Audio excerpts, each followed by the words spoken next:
Monsieur Baldé, bonjour et bienvenue sur IK News. Vous êtes aujourd'hui ici à Paris et vous rencontrez les membres de l'UCS. Qu'est-ce qu'aujourd'hui vous venez proposer, ou en tout cas qu'est-ce que vous souhaitez proposer à la diaspora d'une manière générale? Oui, je voudrais vous remercier pour l'opportunité que vous m'offrez de m'adresser à la diaspora. Aujourd'hui ici à Paris, je l'ai fait tout à l'heure à Compiègne où j'étais pendant toute la journée. Je l'ai fait le dimanche dernier à Tournai en Belgique. Par conséquent, je suis en train de faire la promotion de ce qui m'amène, c'est faire d'abord la promotion de ma candidature à la présidence de la République. Vous savez que nous sommes dans une phase de parrainage et de confection de notre programme de gouvernement. Notre programme de gouvernement d'abord concerne le développement de notre pays dans tous ces domaines, que ce soit dans le domaine des infrastructures, dans le domaine de la santé, dans le domaine de l'éducation, de la formation professionnelle, de l'industrialisation, mais aussi de l'agriculture. Nous pensons que la diaspora doit avoir une part importante dans le développement de notre pays, mais aussi en toutes les politiques publiques, qu'elles soient des politiques internes, c'est-à-dire pour permettre aux personnes qui vivent dans la diaspora de rentrer, de pouvoir s'insérer, de revenir avec leur savoir-faire au Sénégal et de participer au développement du Sénégal, ou alors ceux de la diaspora qui sont restés dans leur pays respectif. Donc, il faut prendre ces deux dimensions de la diaspora. Et donc, il est important pour nous, compte tenu de l'apport important que la diaspora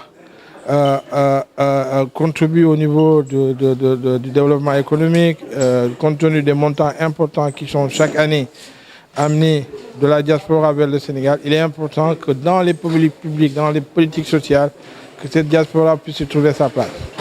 Nous avons toujours dit qu'il faut d'abord, quand les Sénégalais rentrent au Sénégal, qu'ils sachent qu'ils sont dans le pays. D'abord déjà à l'aéroport, il faut savoir les accueillir.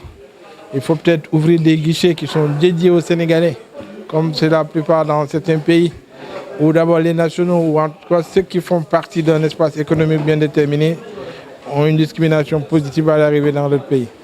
Il faut aussi prévoir des mesures fiscales incitatives pour ceux qui reviennent et qui reviennent avec du matériel. Il faut aider les Sénégalais qui sont dans la diaspora et qui sont confrontés à des difficultés. D'abord, je trouve que ce n'est pas décent que depuis 1960 que nous sommes indépendants, que les Sénégalais puissent avoir encore des problèmes de papier, de passeport, d'excès de naissance, d'excès d'état civil. D'abord, il faut, c'est vrai, ouvrir des consulats généraux, mais il faut davantage ouvrir des bureaux consulaires partout où il y a une grande présence de la diaspora. C'est ainsi dans notre programme. Nous pensons aussi qu'il faut des programmes spécifiques, des programmes sociaux pour accompagner la diaspora.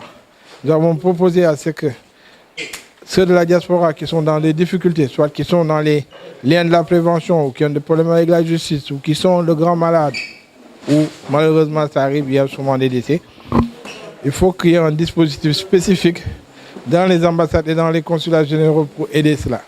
Et cela doit passer d'abord par la mise en place d'une caisse de solidarité au niveau des ambassades, une caisse dont la contribution primaire doit être fournie d'abord par le gouvernement du Sénégal, créer un conseil d'administration dans lequel c'est vrai qu'il y a les diplomates, l'ambassadeur ou le consul, mais aussi les associations de Sénégalais. Pour chaque fois qu'il y a un Sénégalais qui meurt, qu'on puisse prendre dans cette caisse pour le rapatrier. Chaque fois qu'il y a un grand malade, qu'on puisse prendre dans cette caisse après la réunion du conseil d'administration pour le rapatrier. Chaque fois que quelqu'un a des problèmes avec la justice et qu'il n'arrive pas à se payer ce frais d'avocat, que dans cette caisse, on peut se prélever. Nous avons aussi, bien entendu, un programme dans le domaine de l'habitat, dans le retour au Sénégal, pour l'accès à la terre, donc, et dans beaucoup de domaines. Nous avons aussi, bien entendu, le problème des véhicules. C'est vrai que la pollution, on ne peut pas aussi continuer à avoir toute la pollution du monde, mais le problème du Sénégal, c'est que le parc, de façon générale, est vétus. Alors nous, on s'est dit qu'un véhicule peut avoir 2 ans et être plus polluant qu'un véhicule qui a 10 ans. Donc je pense qu'il faut introduire les nouvelles technologies de manière à ce que des inspections soient menées avant d'embarquer les véhicules, qu'ils aient 2 ans ou 6 ans. Il faut que ces véhicules-là, on soit assuré que ce ne sont pas des véhicules qui polluent. Et donc, quel que soit l'âge, si les véhicules sont en état de rouler, qu'on puisse les permettre de rouler là-bas. Mais vous savez qu'un véhicule peut avoir 2 ans et être plus vieux qu'un véhicule qui a 10 ans parce qu'il a été beaucoup plus utilisé. Donc nous trouvons que les critères de l'âge ne doivent plus déterminer, mais c'est les critères techniques, les critères de pollution, le niveau de pollution qui doivent prévaloir dans ce genre de... Donc nous avons de façon générale vraiment un large spectre de programmes pour ce qui concerne la diaspora.